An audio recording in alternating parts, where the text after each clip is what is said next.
What's up, everybody? My name is Kason, and welcome back to another Pokemon Draft League video. Today is going to be week number 3 of Season 10 of the IBL, and we are taking on the Carolina Tauros Heels, coached by Shadow Gallade. I know Shadow is a beast. I don't know if he won the whole thing. I think he was in the grand finals of the past season, so we're going to have our work cut out for us this week. He does have a 1-1 record, just like we do at this moment, with a +0 differential.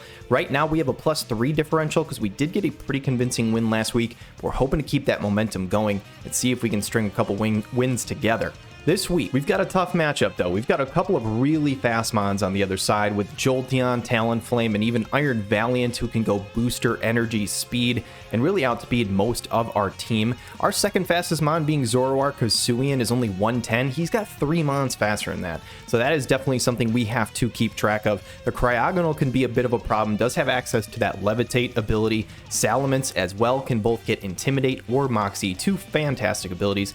Golducks can basically neuter any sort of kind of status move that we want to go for. It ignores it completely. Offensively can be a big threat to our Dragapult, for instance. And even for our Enamorus, Torterra is always a threat with some shell smash strategies. And we've got some really beefy guys down at the bottom with the Dragalge. We've got Dondozo and Hatterene. Dondozo can be a really big problem because it does have access to the ability Unaware, which means it ignores any stat boosts on your side of the field. Ultimately, the threats I'm most worried about coming out from his side this week, I'm worried about the Dondozo. I'm also worried about the Iron Valiant.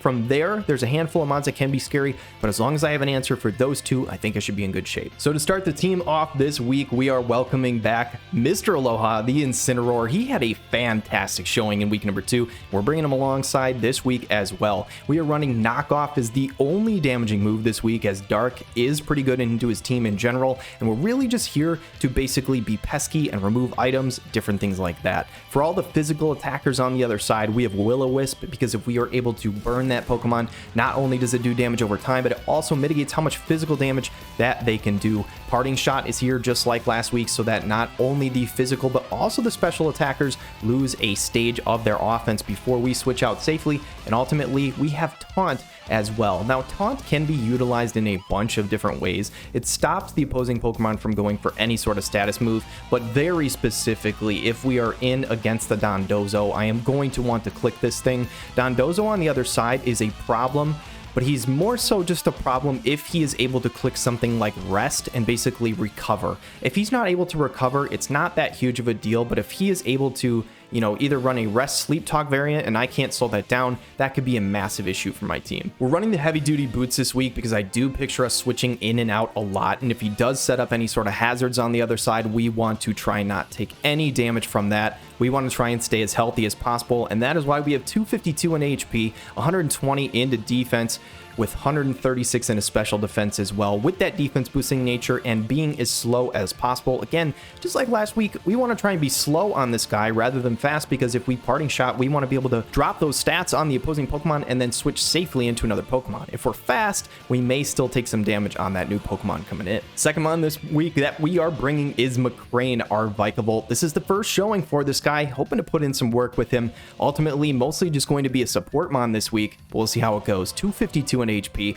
max into the special attack with a quiet nature, which means he is slow as possible but hits as hard as possible with just that one little bit of into defense as well. Heavy duty boots as well, so 2 different Pokemon running this item this week. This is ultimately, again, just so we don't take Stealth Rock chip. Being a bug type Pokemon, you are really weak to Stealth Rock, same with fire type, so that is why we're running boots onto both the Vikavolt and the Incineroar, as Stealth Rock does actually do damage based on your resistance or weakness to rock type damage. Volt switches here for momentum, being able to pivot out into something else really slowly and to nuke the shit out of something.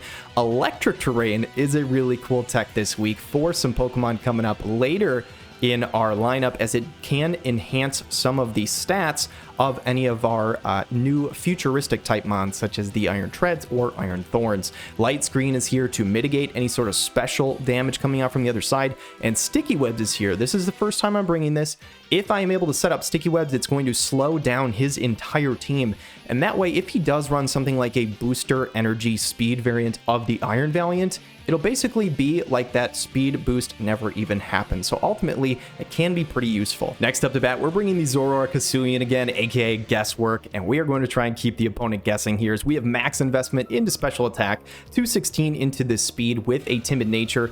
I don't remember for sure. I think this is so that we guaranteed outspeed Salamence. I don't think Cryogonal is going to run a fast set. I think he's more likely to run a bulky set. So technically, if he is running max speed Cryogonal, he could outspeed us this week, but I don't think that's going to happen. We're also running 40 EVs into HP with the Choice Scarf item. And ultimately, what this means is that anything that's not Choice Scarfed, below that speed, we're basically going to outspeed pretty much everything. So either Booster Energy Speed Valiant or Choice Scarf Cryogonal and higher can outspeed us, but other than that, we're going to outspeed everything. Bitter Malice is here just like last week. It's really good stab, really good damage, 75 base power, and also lowering an attack stage of a Pokemon can just be a really useful utility move alongside damage. Hyper Voice is here just as another stab coverage. U-Turn is here for the momentum. And Trick is here very specifically. Trick makes it so that we swap our item with the opposing Pokemon.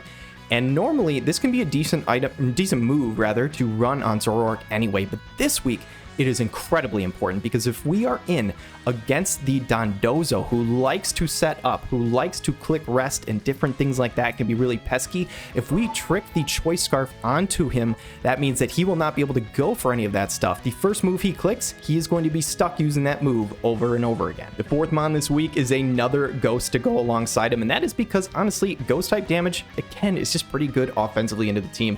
Ghost in general just has very few resistances, so you might catch me saying this on a lot of weeks, but yeah, a lot of teams can't resist Ghost damage very, very well. In terms of the spread, that's really our only big damaging move is the Shadow Ball, and we also have the U-Turn from Momentum.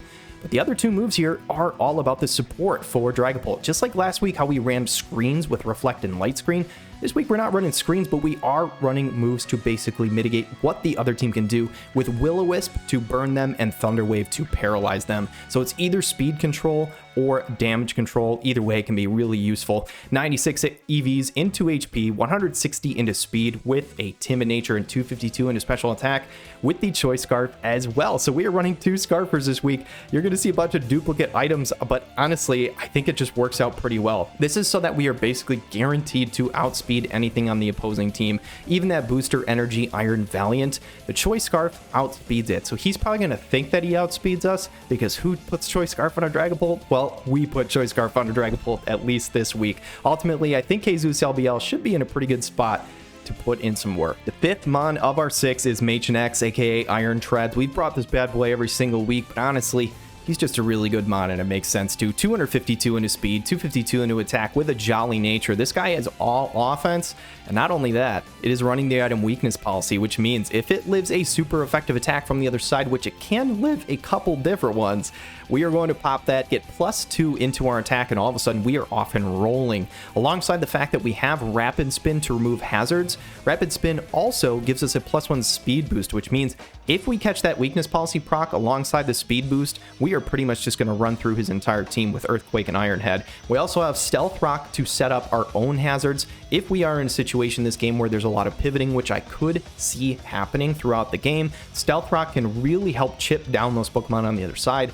so that one of our Pokemon can sweep. And speaking of Pokemon that can sweep, we saw it in week number 2. There's no way I was going to leave this guy on the bench in week 3 after the showing that he put in against Metamaxis. Shout out to Metamaxis, who's an amazing person, by the way. But this spread right here is awesome. 244 into speed with a jolly nature. It's going to allow us to outspeed everything that's not Choice Scarf after a Dragon Dance. 108 EVs into HP, 156 into the attack, and rocking the item Loaded Dice. Now, what the item Loaded Dice does is it makes it so that every multi-hit attack, for example, Rock Blast that we are bringing this week, multi-hit attacks are often a situation where it hits somewhere between 2 and 5 times. What Loaded Dice does, it makes it so that it never hits 2 or 3 times. It's always guaranteed to hit 4 or 5.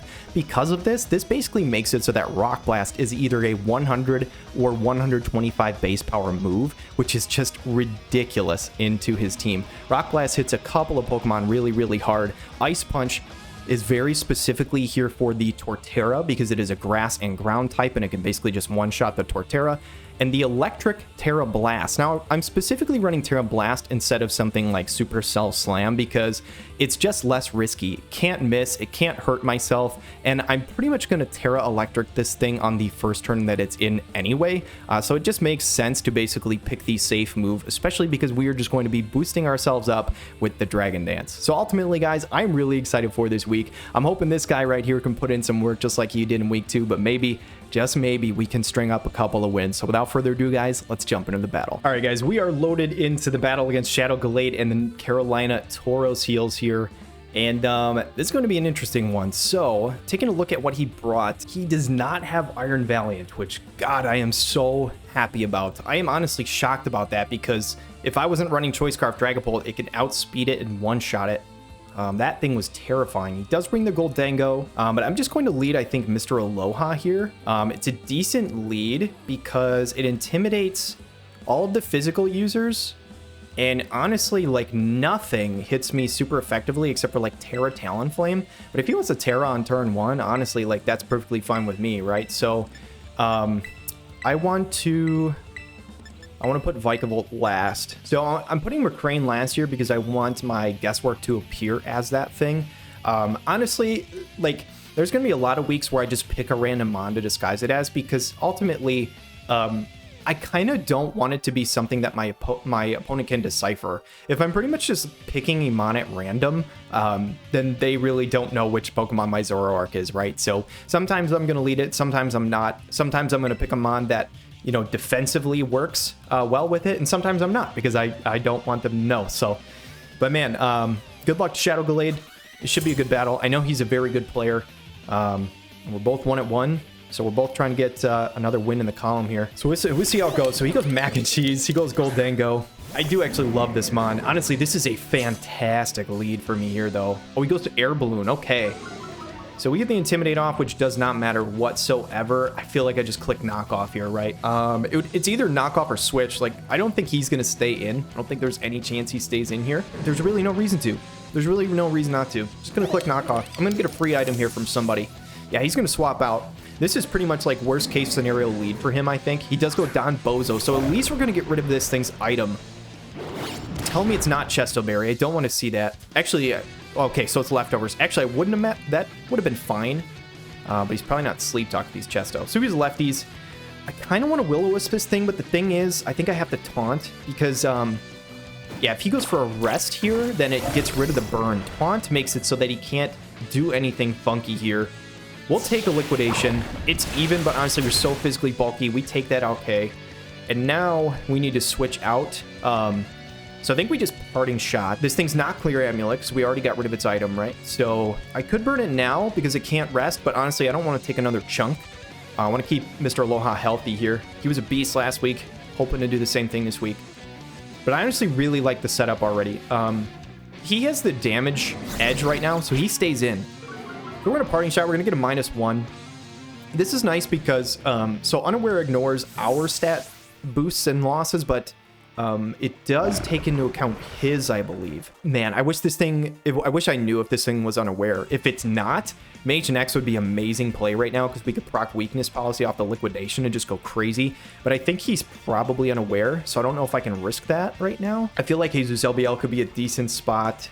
I don't want to go Guesswork because he's going to break my illusion. I think Jesus or McCrane is the play. Yeah, I'm going to go Jesus here. So regardless of what he goes for, if it's a Liquidation or a knockoff or Earthquake, we should be okay. So he goes for Liquidation. So far, this is the only move we've seen from him. I want to see other things. He does get the defense drop. That's a little annoying. It's like a 20% chance of happening, but so now I feel like U-turning might be the play. As much as I would love to chunk this thing, it's -1 attack, but we're actually I don't remember if Unaware ignores the stat drops. I know it ignores the stat gains. He does switch, not X. That's not Goldango. Okay, Cryogonal. So we get a little chunk on this thing. I do not know enough about this thing. It's like no damage. Good God. This thing is bulky. Is this thing AV? I don't even know if that's AV. This thing is just bulky as shit. I think I want to go Mr. Aloha here, right? So he's normally a special attacker. Do I eat the Weakness Policy?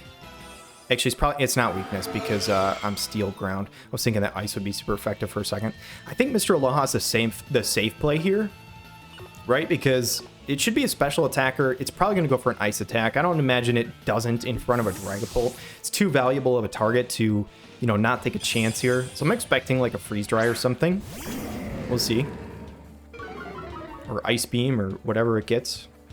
It goes for a recover. Okay. So pretty good play by him then. So it's definitely not AV. Damn, that thing is that bulky without Assault Vest. That's crazy. So what do I want to do here? The unfortunate thing is I don't have Flare Blitz, but this guy doesn't know that, right? So I feel like he's going to switch because he's afraid of the Flare Blitz. Without AV, I don't think this thing is going to be nearly as bulky to physical as it is the special side, I would think. So I'm just going to Parting Shot. He does switch. Let's go, dude. This is great. As long as this is not into Goldango, we're golden. And it's down Bozo. Okay. So he comes in. He gets the Parting Shot off. So he gets the attack drop. So he's -1, which is great. And now who do we want to switch into? Now the problem is we're losing our Taunter here because now he can click Rest. Unless we stop him from doing that. There's a part of me that wants to go Guesswork here just to try for the trick. Is that worth it? Right now, he still doesn't know who Guesswork is disguised at. Man, there's a part of me that wants to go for this trick, but I think because we're disguised as Vikavolt, he's going to swap out because he doesn't want to take this Volt Switch, right? So I feel like we could Bitter Malice here because he's going to switch. Oh, he goes for Protect. Good play. Good play by him. That makes sense that he has that because he is the leftover set. So far we've seen Protect and Liquidation. I'm trying to count the moves on this guy specifically because I want to make sure that he doesn't have Sleep Talk and Rest. I mean, it's possible he could have Rest without Sleep Talk, but I think he would have ran Chesto if he did. Here's the thing. He knows that we're Zoroark now. A lot of Zoroarks lock in. Like, a lot of Zoroarks are either Specs or Scarf, so I think he probably is going to think we're going to do the same thing again. So there's a really big part of me that wants to switch here. If he goes Cryogonal, I could go Machin here just for an Iron Head threaten. That feels like a decent play. Yeah, I'm just going to Bitter Malice here. Yeah, he does switch. Okay, so this is kind of what I thought, because he's already -1. If we Bitter Malice again, he'd be -2. So this thing is just here to eat all the special hits. Man, that does nothing. That is wild, dude. Get the attack drop, but that really doesn't matter because it's a special attacker. This thing has Recover, so I can't really do anything by clicking this again. But the fact that he switches into both the Dragapult and this thing, this tells me that this is just very much his special wall. This thing is definitely his special wall for all my stuff here. So, man, this thing is a problem. I really need to get this thing out of the way. And the thing is, we're Scarfed, so he doesn't know we're locked in because we would have outsped everything. He doesn't know that, but I think he could be going off a hunch right now that we're Scarfed. So as much as I want to go Greatestness or Mr. Aloha, I think I go Machin here. This guy's going to recover, right? He did it last time, because just in case we go Bitter Malice again, he wants to keep this thing healthy as possible, because he wants to be able to just cover all the special switch-ins, right? So we bring this thing in, we threaten with an Iron Head, it's going to switch in. It probably goes like Goldango or something, and we could just get a free Stealth Rock here, because I don't think this thing actually threatens us. I don't think this thing can actually threaten us, and we threaten it a lot, so I'm just going to Rock. I'm going to get these up for free. I want to get these hazards up because he's doing a lot of switching, and I really want to punish him for that. So we get the rocks up. So he goes for the freeze dry. Goes offensively. Interesting. Oh, that was a crit. Oh, that sucks, dude. Now we're probably too low to take any weakness policy hit, which is unfortunate. That means our weakness policy is basically useless. Do I just Iron Head here? He might not think that I have it because I didn't go for it last time. I would outspeed Goldango if he comes in. So I think I just Iron Head, because if he brings in Goldango to take this hit, I can just Earthquake freely the next time. Because this would knock off his Air Balloon too, because he was Air Balloon first, right? Show me him. No, it's Bozo. Okay. Oh, we get a little chip here. He's not Boots, obviously, because he lost his leftovers. So we get the Iron Head Shunk. Not a lot. But every bit of chip is huge here as long as he doesn't have, like, Rest. That's really the biggest thing. We need to make sure this guy can't heal. If this guy can heal, it's a problem. But otherwise, every single bit of chip on this thing is massive. So it resisted Iron Head, did a little bit. I kind of just want to Earthquake. He could go Goldango, but man, that would be a ballsy call, because we could just pop the balloon. As much as I want to attack here, though, I have a safe switch. I kind of want to just lower this guy's attack again, right? Or I could go Jesus here. Yeah, I'm going to go Jesus here. So I really want to pressure this thing offensively while I have it low. And the thing is, a liquidation will kill us here. At 0, at like high health or full health, we can live a liquidation, get the weakness policy proc, but we're too low because of that crit. So we're gonna bring in the Dragapult. He goes for the liquidation. We should resist this pretty well. It only takes 70. That's fantastic. And so now, if I Will-O-Wisp or T-Wave, Goldengo switches in, takes nothing, but I can't imagine he would switch in on a Dragapult because I could very easily be Shadow Balling, right? There's nothing that wants to take a Shadow Ball. It's just tough because I've only seen 2 moves right now. Once I know this Dozo is set, I feel like this game gets way easier. It's just figuring out what 4 moves it has, right? Because like he has so many squishy mons on his team. Like I can easily get through Goldengo, Talonflame, Torterra if I need. I don't think there's any chance in hell he goes Goldengo, but I'm just going to U-turn. He goes for Protect. Okay, so now I actually kind of like that he protected here. Do I? Because now I am still locked in the U-turn. It's fine. We're going to outspeed no matter what, so we just have to U-turn. But it's just thinking about who I want to switch into, right? I mean, I guess it doesn't matter. I'm just going to click U-turn and see what he does, because that'll make my decision easier. So he stays in. So now I feel like Incineroar's probably to play. I don't think he would liquidate into Dragapult. I feel like he's going to go for Earthquake. I could go McCrane here. I can't imagine he only has liquidation as an attacking move, right? That'd be surprising if that was his only attacking move. And if I go McCrane here and it is Earthquake, which I can very easily see because I have a decent amount of mons that are weak to ground, I would take no damage here. I mean, we'll live a liquidation worst case. And here we threaten with a Volt Switch. We can get momentum. We'll see how it goes. Goes for liquidation. Maybe this is the only attack he has. I want to see something else, to be honest. I want him to reveal that. Now, honestly, I think it's smart by him not revealing it if he does have another attack, because then it gives me information. If I go for Volt Switch, he could go into Torterra. I kind of want to go Electric Terrain, just to like boost up the damage of my Iron Thorns, because the thing is, like, Electric Terrain would make my Iron Thorns strong enough to basically kill this Dozo without boosting. But I don't know if I can afford that. I feel like he's going to swap out, right? He's going to switch into something.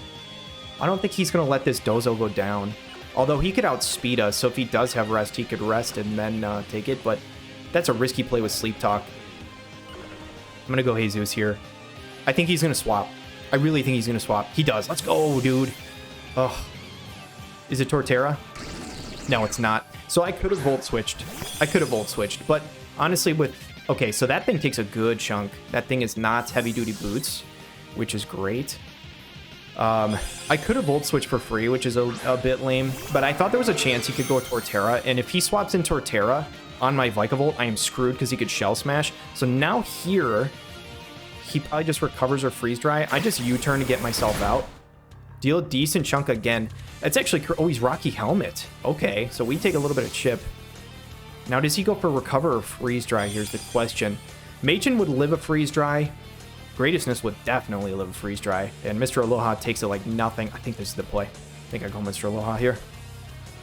I'm hoping he Freeze Dries instead of Recovers, because I pressure a lot with a knockoff now. Damn, he does go for Recover. Okay. I mean, it makes sense. He wants this thing to be healthy forever. This is his one answer to my special attackers. This is like, otherwise they just run wild, right? So Will-O-Wisp, he's going for Rapid Spin. Okay, that's fine. He gets rid of my rocks, but I'm at least going to burn this thing, get residual chip on it. That's perfectly fine. So Will-O-Wisp does land, which is good. I honestly Wisp there because I thought there was a decent chance he could switch, but I'm perfectly fine with residual damage on this, especially the fact that it's not boots. If I can get rocks back up, it's going to take more chip. But now it might realize that I don't have a fire attack, but I could taunt this thing so it can't recover. This thing switches, I think. I don't think this thing stays in again.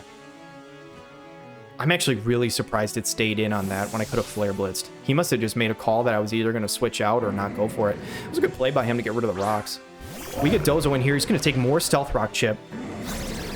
Oh, no, he didn't. He got rid of the rocks. What am I talking about? All right, that's a good play by him then, because he would have been really chunked. So this thing's -1. And now I think... I need to look at this damage. Depends on this guy's set, but I think we have this thing low enough where we could kind of roll with Greatestness. This might be the opportunity, honestly. This guy has not revealed Earthquake yet. He's only revealed Liquidation. And even if he is Earthquake, we would live a hit, which means we can just Dragon Dance once to set up ourselves up for somebody else. I just Electric Terra Blast. I'm just wondering if it's too early. Because this is really my big win con. I have a lot of chip mons here. If I can't sweep with Greatestness, I could be in trouble. Because he's done a really good job of keeping his Cryogonal healthy. Which means my Jesus and Guesswork are not incredibly strong. I feel like, I don't know if I'm going to get a better opportunity than this. He's -1, right? So he's -1 attack. I think I just Terra Electric Dragon Dance. The Dragon Dance isn't going to matter because he's unaware, but I don't think it matters because I just need to outspeed everything else. And the Dragon Dance is going to matter for everyone else. And if he's not Earthquake, this is such a risky play, but I feel like I have to make this. If he's Rest Sleep Talk, then I could be in massive trouble. But at least if he's Rest Sleep Talk, then he has to win on RNG, right? Like he has to get the right call. If he Sleep Talk into Rest or something, then I could easily still win. I think I just Dragon Dance here. So we Terra and he stays in. He did not swap out. So as long as he does not have Rest, I think we're cooking. And I don't feel like he does. I don't feel like he does. I don't know though, man. He's only revealed 2 moves. I can't believe that he didn't reveal Earthquake earlier. Well played by him. Keeping that secret. This thing is such a pain to prep for. It's such a pain to prep for, dude. Body Press. Okay. That is great. Because that means it does not have Sleep Talk. So even if it has Rest, we're golden. And now I just Terra Blast. Now I just Terra Blast, see if I can one-shot this thing. I don't know if I kill from here, to be honest. Unaware, because it ignores my +1, I might not kill. That's how bulky this thing is. Because you guys have seen how much work Greatestness puts in. That's how tanky Dondozo is. This thing might live. Oh my god, dude. This thing's crazy. Liquidation, okay. This thing cannot hurt us, though. I think I can get a second Dragon Dance. This feels greedy, but why would I not go for this? If he brings something in to taunt me, I'm going to be faster than it anyway. I could just get a second free Dragon Dance, dude. And I can legitimately just, like, sweep, I think. What does he do to stop this? He has Talonflame priority, but that's flying type. I'm going to resist it. I think I can sweep with this. I think I Terra Blast. If he brings in Torterra, I can just Ice Punch him next turn. All right, we're going to claim a kill here. Let's go, dude. This is our first kill of the match. This has been a long-ass match. It's like a huge chess match. We finally claim a kill. We are +2 attack, +2 speed. Terra Electric Thorns. I think this game might be over. Man, a lot of pivoting. Honestly, I feel like Shadow's played really well up to this point, but the fact that he doesn't have a Rest set with Dozo is so good for me. If he was Rest Sleep Talk or Rest Chesto, he could have killed me here, I think. Especially, I mean, to be fair, I knocked off his item, so Chesto wouldn't have mattered. But the rest set was definitely the one I was worried about. Because Dozo is such a bigger problem if he can heal back. So he sends in the Jobber. So he goes to Terra. So he might feel okay right now. If he's Focus Sash, this thing could kill me. Because I have to Ice Punch here.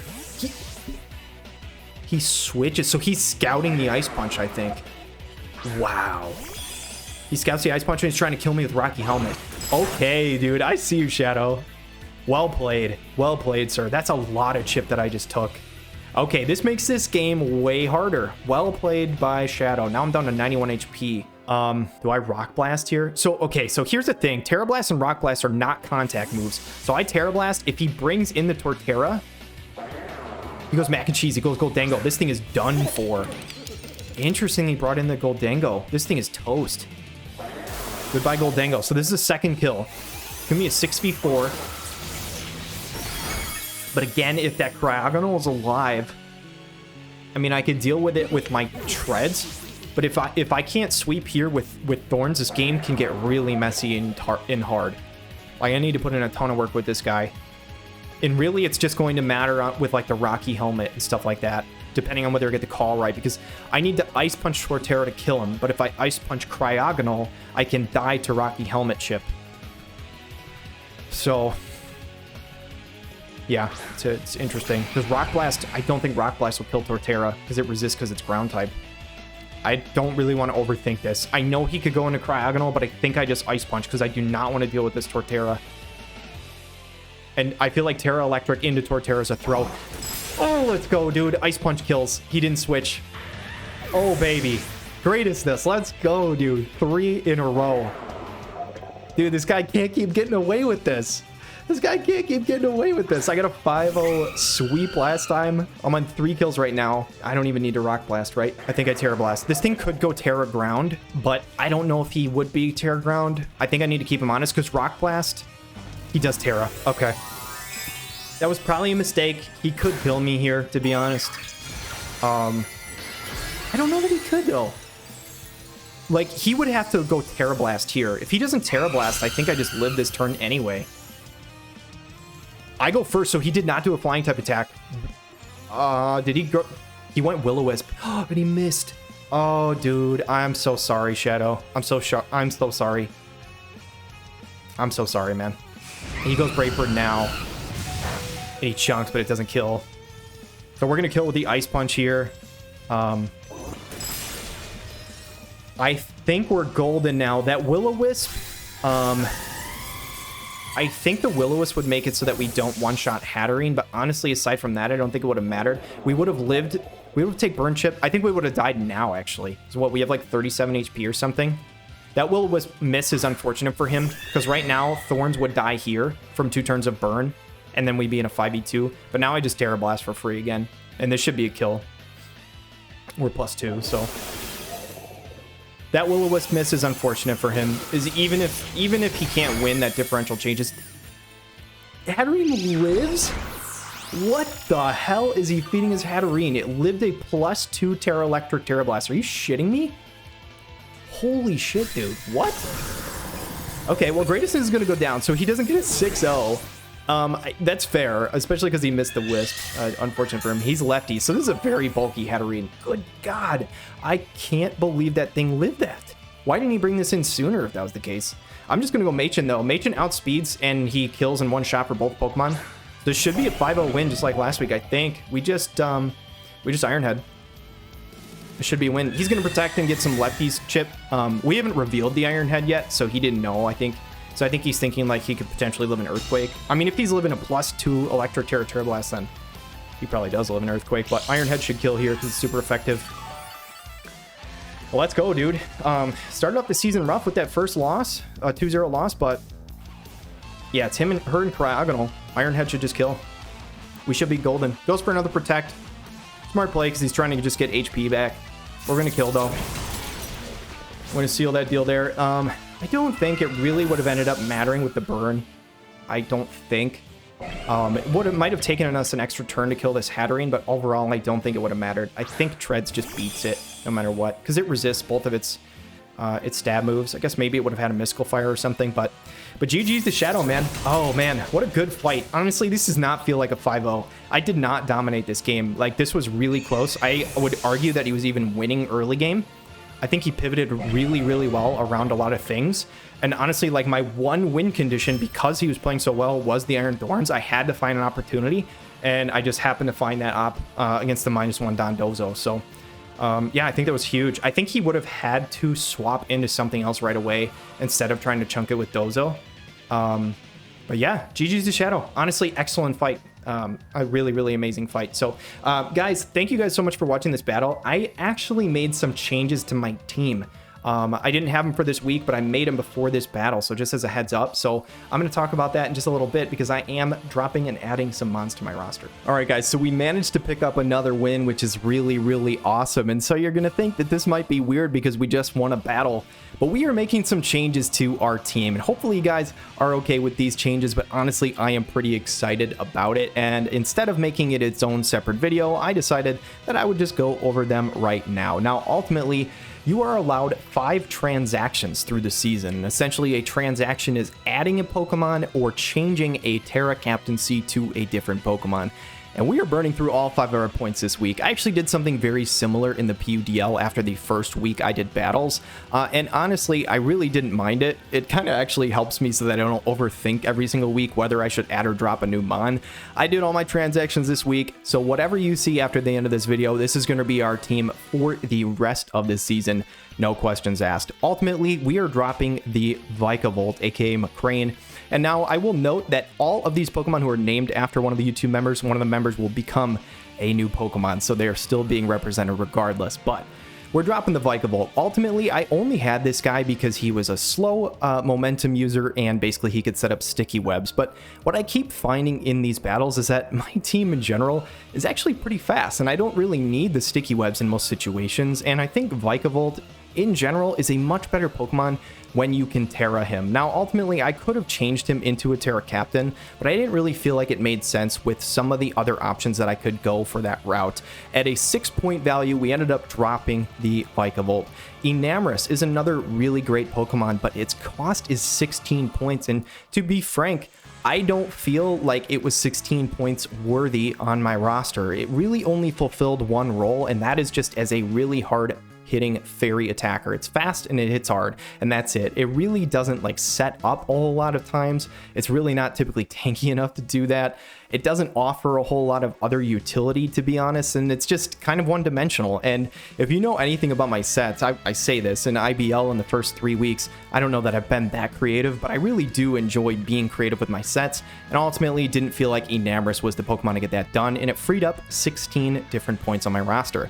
Ended up dropping Krokorok, aka the Harkos. This was a 2-point mon, and honestly was something that I was excited about, but this week, honestly, probably would have been the best week for me to bring this guy, and I still didn't bring him. So ultimately, if I wasn't going to bring him, I might as well switch it into a Pokemon that I will actually use. This does actually open up a Terra Captaincy spot and frees up 2 Terra Captain points, as you're allowed up to 3 Terra Captains in total. And the last one that honestly was the hardest decision to make. I think the other 3 were easy, but this one right here, Meefle the Vaporeon, is a 9-point mon. Ultimately, how I felt, though, is this is a really good Pokemon, but I didn't feel like I needed to make it a Terra Captain, and it cost me a whole transaction to drop the Terra Captaincy and put it into somebody else. It basically costs the exact same amount if I want to drop it and switch it to a new mon, which leads me to these Pokemon you can see on the right side of the screen, which is who I'm adding. Meefle the Vaporeon is becoming Meefle the Umbreon. I don't think I'm going to hear any complaints from Meefle here, because I know Umbreon is like his favorite mon here, but Umbreon is like actually even tankier than Vaporeon, if you can believe that, and it really doesn't need to be a Terra Captain to fulfill its role well. It can do so many things, and honestly can do some things that Vaporeon can't. The main reason that I had Vaporeon instead of Umbreon to start was because it had access to Flip Turn, but realistically, Umbreon can run Baton Pass, and even though I can't pass stat upgrades to other mons, Baton Pass is still momentum, and ultimately exactly what I was picking Vaporeon for. The thing is, Umbreon gets a lot of other stuff. It gets Foul Play, which is a really fantastic attack because it uses your opponent's attack stat instead of yours. With Umbreon having ridiculous defense and special defense, Foul Play can hit really hard by using that opponent's attack stat. It gets access to Wish, just like Vaporeon does. It also gets access to Toxic, which Vaporeon lost at some point, which was a bit annoying. Honestly, when I picked Vaporeon, I thought it had Toxic. It does not, but Umbreon very conveniently does. Alongside that, it gets some really cool stuff. It gets access to Mean Look, it gets Taunt, and it also gets Reflect and Light Screen, which means Umbreon can be a really, really fantastic screens user. So ultimately, Umbreon's only 8 points, Vaporeon's 9. By switching this, I honestly felt like I found a mon that could fit my team better, and I saved a point by doing it. Now, the Krokorok, aka Harkos, is switching from a 2-point mon to still a 2-point mon. I didn't know anything about Swalot until I was basically digging into some of these Pokemon, and holy shit, I am excited to use this thing. This thing gets so many cool techs, it's ridiculous. First of all, it gets insane coverage. It's got fire coverage, ice coverage, it's got grass, fighting, like I could go on and on. It has so many different typing coverages in terms of attacks. It's awesome. It gets access to Amnesia to boost its special defense. It gets Acid Armor to boost its physical defense. It gets Stockpile if you want to do one stage of each at the same time. This thing can get really bulky. It gets a few really awesome abilities with Gluttony. It also gets access to Sticky Hold. This thing also is a grounded poison that has access to Toxic Spikes, which was something that I was really missing on my team. So ultimately, I am just incredibly excited to use this thing. I guarantee I will bring this at least a couple times throughout the season. Even at 2 points, I think it is fantastic value. The next mon switched up, though. We lost a Levitate user with the Vikavolt, and honestly that was one of the only other reasons I had Vikavolt, was because it could ignore those ground attacks. We're switching into a new Levitate user that I think offers me a whole lot more. Uxie. This is a legendary Pokemon. It has ridiculous stats. Its physical and special defense are both like 130 or 125. They're both really, really good. It's bulky. It gets access to Stealth Rock. It gets a bunch of really amazing status moves. Gets screens just like the Umbreon does. It also gets access to multiple different status attacks. It's honestly just fantastic. It gets Stored Power, Giga Drain, Draining Kiss. I could go on and on about this thing, but honestly, I think it's really, really good value. Also gets access to U-turn, so it's a really bulky switch in to block certain types of attacks that honestly I was having a hard time with earlier. And this guy was only 12 points, and honestly, for the value that I think I'm getting out of it, I am just incredibly excited to use the new McCrane, aka Yuxi. And the last addition to the team is Kel, switching from Enamorous to Noivern. Now, Noivern's only 10 points compared to the 16 that Enamorous was. But hear me out here, guys. Noivern is a monster. First of all, it rocks a 123 speed stat, which is really, really fast. It's going to outspeed probably the fastest mon on most teams in general. It's a dragon flying type who also gets access to the move Defog, which is fantastic because I did not have a Defogger on the team. I did have a rapid spinner, but not a Defogger, which can be really, really useful. And also, it gets access to a bunch of really good statuses. It gets access to the move Tailwind. It gets U-turn for momentum. Honestly, it gets Dragon Dance if I want to run it as a physical attacker. And one thing that I'm really, really excited about this thing is its abilities. It gets two amazing ones. It gets Infiltrator, just like Dragapult, so you can ignore screens, essentially. But the other one is the ability Frisk. Now, Frisk is insanely good, I think, for Draft League, because Frisk makes it so that when your Pokemon shows up on the field, it tells you what the opposing Pokemon's item is. That is fantastic. When you're facing off against somebody in Pokemon, information is key. It is absolute king. Like, if you know what the opposing Pokemon's item is before you lead this thing, you can sniff out the Choice Scarvers. Those things that are supposed to catch you off guard, they no longer catch you off guard if you use that. So honestly, really excited about this guy. I'm making it a Terra Captain, which I'm really excited about. It's got Terra Dragon so that it can hit even harder. Terra Steel to ignore that 4 times weakness to ice type attacks and honestly be able to beat fairies that are wanting to beat it. And the Terra that I'm actually probably most excited about is Terra Normal. Now, normally this would not be a very good Terra for a lot of Pokemon, but 2 different reasons. One, this makes it so that I have another ghost type immunity to help protect my Dragapult and even my Yuxi, who is now taking damage super effectively from ghost type attacks. But the bigger thing is this thing gets access to the move Boom Burst. And if you guys don't know what that is, it is 140 base power. To put that into perspective, Hyper Beam is 150 base power. Hyper Beam is only 10 higher, and it takes a move to recharge, or a turn to recharge. Not only does Boom Burst not take an extra turn to recharge, it's a sound-based attack, which means it goes past substitutes if somebody puts a substitute in front of me. Also, I can use the item Throat Spray with it, which means that because it's a sound-based move, if I hit Boom Burst, I will get a +1 special attack boost to this thing. It honestly can serve so many roles. It's got access to the move Super Fang, which does 50% of the current HP of the opposing Pokemon. This thing is so good. It can be run as a bulky utility mon. It can be run as a fast, really hard wall breaker. Really, really excited. But last but not least, we have one Pokemon who was already on the team, but he's getting an upgrade. Honestly, Chisei, the Bulbasaur. I haven't brought this guy out yet this week or this season. I will be bringing him at some point. I don't know which week that is going to be, but every time I wanted to bring him, I thought about it and I'm like, honestly, this guy would actually be useful if he was a Terra Captain. And I'm going to make him one. I don't care. It might not be the smartest thing for my team, but god damn it, do I love Bulbasaur and I want to run him and I want to make him my Terra Captain. So ultimately, I'm giving him Terra Grass, I'm giving him Terra Fire, and I'm giving him Terra Steel. Terra Steel is just because it's a fantastic typing in general. It's the best type in the game. Terra Fire is so that I can hit things super effectively that normally resist the Grass type. And Grass is just to amplify that Grass type damage. So ultimately, guys, these are the 5 transactions that we decided to bring. So just so you know, starting week 4 on through week 9, and then the playoffs, if we are fortunate enough to make it, it's going to be the roster that we are using from here on out. So the Mons on the left side are no longer going to be on the team. The Mons on the right side are now the new additions. But gosh, I am really excited about these changes. I hope you guys like them. But honestly, I have spoken long enough. This is going to be a really long video. We'll catch you guys in week 4. Have a wonderful day.